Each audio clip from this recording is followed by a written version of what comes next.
അരുണാലത്തൂരിലേക്ക്. അരുൺ, ഈ അപകടത്തിൻ്റെ വ്യാപ്തിയും സാധ്യതയും മനസ്സിലാക്കാതെ അല്ലെങ്കിൽ ശാസ്ത്രീയമായി പരിശോധിക്കാതെ ആയിരുന്നു ആദ്യ ദിനങ്ങളിലെ രക്ഷാപ്രവർത്തനം നടത്തിയത്? അതാണോ സമാന്തരമായ ഒരു അന്വേഷണം നദിയിൽ എന്തുകൊണ്ടായിക്കൂടാ എന്ന നിലയിലേക്ക് കാര്യങ്ങളെ എത്തിച്ചത്?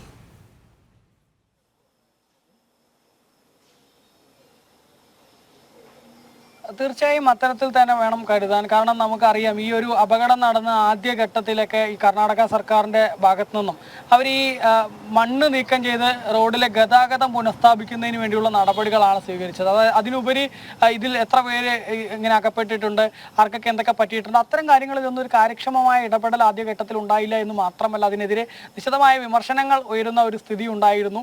ഇവിടുത്തെ ഈ കർണാടകയിലെ തന്നെ ആളുകൾ നമ്മളോട് നേരിട്ട് പറഞ്ഞിട്ടുണ്ട്, ഈ കേരളത്തിലെ മാധ്യമങ്ങളും മറ്റും എത്തിയില്ലെങ്കിൽ, അർജുൻ ഈ ഒരു അപകടത്തിൽ പെട്ടില്ലായിരുന്നെങ്കിൽ, തങ്ങളുടെ ഉറ്റവരുമായി ബന്ധപ്പെട്ട ഇത്തരത്തിൽ അവരാണ് ഈ അപകടത്തിൽ പെട്ടതെങ്കിൽ സർക്കാർ വൃത്തങ്ങളൊന്നും ഇത്തരത്തോളം കാര്യക്ഷമമായി പ്രവർത്തിച്ചിട്ടുണ്ടാവില്ല, ഇവിടുത്തെ ഈ കർണാടക സർക്കാർ സംവിധാനങ്ങളൊന്നും ഇങ്ങനെ പ്രവർത്തിച്ചിട്ടുണ്ടാവില്ല എന്ന് മാത്രമല്ല, തങ്ങൾക്ക് യാതൊരു തരത്തിലുള്ള നീതിയും ലഭിക്കുമായിരുന്നില്ല എന്ന തരത്തിലാണ് അവർ പ്രതികരിച്ചത്. ആ പ്രതികരണത്തിൽ നിന്ന് തന്നെ എന്തായിരുന്നു ആദ്യഘട്ടത്തിൽ കർണാടക സർക്കാർ ചെയ്തത് എന്ന് മാത്രമല്ല, എങ്ങനെയൊക്കെയാണ് ഇവർ എപ്പോഴും പ്രവർത്തിച്ചുകൊണ്ടിരിക്കുന്നത് എന്ന് കൂടെ വ്യക്തമാണ് അവരുടെയൊക്കെ ആ വാക്കുകളിൽ നിന്ന് എന്നതാണ്.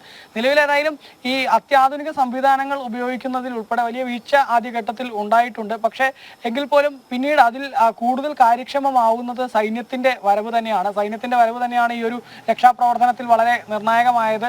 ഈ അർജുന്റെ കുടുംബം പ്രധാനമന്ത്രി നരേന്ദ്രമോദിക്കും അതുപോലെ തന്നെ സുരേഷ് ഗോപിക്കുമൊക്കെ ഇതുമായി ബന്ധപ്പെട്ട് നിവേദനം നൽകിയിരുന്നു. മാത്രമല്ല, സുരേഷ് ഗോപി അവരെ നേരിട്ട് വിളിച്ച് സൈന്യം ഉടൻ എത്തുമെന്നും അർജുനെ കണ്ടെത്തുന്നതിന് വേണ്ടി എല്ലാ തരത്തിലുള്ള നടപടികളും ഉണ്ടാകുമെന്നൊക്കെ ഉറപ്പ് നൽകുന്നതൊക്കെ നമ്മൾ കണ്ടതാണ്. അതിനുശേഷം ഈ സൈന്യം എത്തിയതിനു ശേഷമാണ് ഇതിലൊരു വലിയ വ്യത്യാസമുണ്ടായത്. അവർ സൈന്യവും നാവികസേനയും ഒക്കെ രംഗത്ത് ഇറങ്ങിക്കൊണ്ട് ഒരേപോലെ ഈ കരയിലും അതുപോലെ തന്നെ ഈ പുഴയിലും രണ്ടിടത്തും ഒരേപോലെ തിരച്ചിൽ നടത്തുന്നു.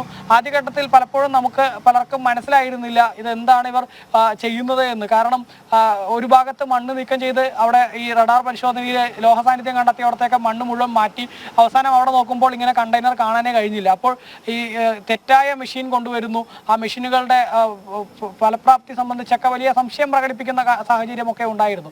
പക്ഷേ പിന്നീടാണ് കൂടുതൽ ഒരേപോലെ തന്നെ ഈ മെഷീൻ പലയിടങ്ങളിൽ പ്രവർത്തിപ്പിച്ച് നോക്കിയപ്പോഴാണ് ഒരേ തരത്തിലുള്ള ഒരു റിസൾട്ട് കഴിഞ്ഞ ദിവസം, അതായത് ഇന്നലെ ലഭിച്ചത്. ഈ റഡാർ പരിശോധനയിലും സോണാർ പരിശോധനയിലും ഒരേ ഇടത്ത് തന്നെ അത് കേന്ദ്രീകരിച്ച് കൃത്യമായ റിസൾട്ട് തരുന്ന തരത്തിലേക്ക് കാര്യങ്ങൾ പോയത്. അതോടൊപ്പം തന്നെ ഇന്നിപ്പോൾ കൊണ്ടുവന്ന ആ ഒരു മെഷീൻ അതുൾപ്പെടെ ഡീപ്പ് എക്സ്കവേറ്റർ ഉൾപ്പെടെ വലിയ ഇതിന് നിർണായകമായ സ്ഥാനം വഹിച്ചു, അല്ലെങ്കിൽ ഇത് കണ്ടെത്തുന്നതിന് വലിയ ഗുണം ചെയ്തു എന്നുള്ളതാണ്. നേരത്തെ ഈ കർണാടകയിലെ കാർവാർ MLA തന്നെ പറഞ്ഞിട്ടുണ്ട്, ഇനി അടുത്ത ദിവസം അത് ഒന്നുകൂടെ കൊണ്ടുവരുന്നതിന് വേണ്ടിയുള്ള നടപടികൾ ഉണ്ടാവും, അത്തരത്തിൽ അത് പരിശോധിക്കുന്നുണ്ട് എന്ന് വ്യക്തമാക്കുകയും ചെയ്തിരുന്നു. നാളെ ഏതായാലും നാളത്തെ ദിനം വളരെ നിർണായകമാണ്. നേരത്തെ ആനന്ദ് സൂചിപ്പിച്ചതുപോലെ തന്നെ നാളത്തെ ഒരു രക്ഷാദൗത്യം എന്നുള്ളത് ഒരു റിവർ ബെഡ് ഒരുക്കിക്കൊണ്ട് ആ റിവർ ബെഡിൽ നിന്നുകൊണ്ടായിരിക്കും ഈ രക്ഷാദൗത്യം നടത്തുക എന്നുള്ളതാണ് മനസ്സിലാക്കാൻ സാധിക്കുന്നത്. ഒപ്പം തന്നെ രാജധാനി എക്സ്പ്രസിൽ ഇതിൻ്റെ ആ ഒരു ഡ്രോൺ ബേസ്ഡ് ഡിറ്റക്ഷൻ സിസ്റ്റം അത് രാജധാനി എക്സ്പ്രസ്സിലാണ് കൊണ്ടുവരുന്നത്. നേരത്തെ വ്യോമമാർഗം കൊണ്ടുവരുന്നതിന് വേണ്ടിയായിരുന്നു ഉദ്ദേശിച്ചിരുന്നത്. പക്ഷെ അതിൻ്റെ ഒരു സുരക്ഷാ പ്രശ്നങ്ങളൊക്കെ ഉള്ളത് കൊണ്ടാണ് പിന്നീട് അത് അങ്ങനെ കൊണ്ടുവരരുത് എന്നൊരു വിദഗ്ധോപദേശം ലഭിച്ചതിനെ തുടർന്ന് ഈ രാജധാനി എക്സ്പ്രസ്സിൽ വരുന്നത്. അല്ലെങ്കിൽ അത് ഏറെക്കുറെ ഇന്ന് ഉച്ചയോടെയൊക്കെ ഇവിടെ എത്തേണ്ടതായിരുന്നു. ഇനിയിപ്പോൾ ഏതായാലും നാളെ അത് എത്തും. ആ ഒരു ഡ്രോൺ ബേസ്ഡ് ഡിറ്റക്ഷൻ സിസ്റ്റം എത്തുന്നതോടുകൂടെ തന്നെ അത് കൃത്യമായി തന്നെ പ്രവർത്തിപ്പിച്ച് ഈ അടിയിലുള്ള വസ്തു അത് ഈ കണ്ടെയ്നർ തന്നെയാണെന്നുള്ളതിൻ്റെ കൂടുതൽ സ്ഥിരീകരണം ഉണ്ടാക്കിയെടുക്കുക എന്നുള്ളതാണ് അതിൻ്റെ പ്രധാന ലക്ഷ്യം എന്നുള്ളതാണ്. 20 മീറ്റർ എന്നാണ് പറയുന്നത്, 20 മുതൽ 30 മീറ്റർ വരെ എന്നും പറയപ്പെടുന്നുണ്ട്. അത്രയും ആഴത്തിൽ ചെളിയിൽ പുതഞ്ഞു കിടക്കുന്ന വസ്തുക്കൾ, ആ വസ്തുക്കളെ കൃത്യമായിട്ട് തന്നെ തിരിച്ചറിയാൻ ഈ river based detection drone based detection സിസ്റ്റത്തിന് സാധിക്കും എന്നുള്ളതാണ് അതിൻ്റെ ഒരു പ്രത്യേകത.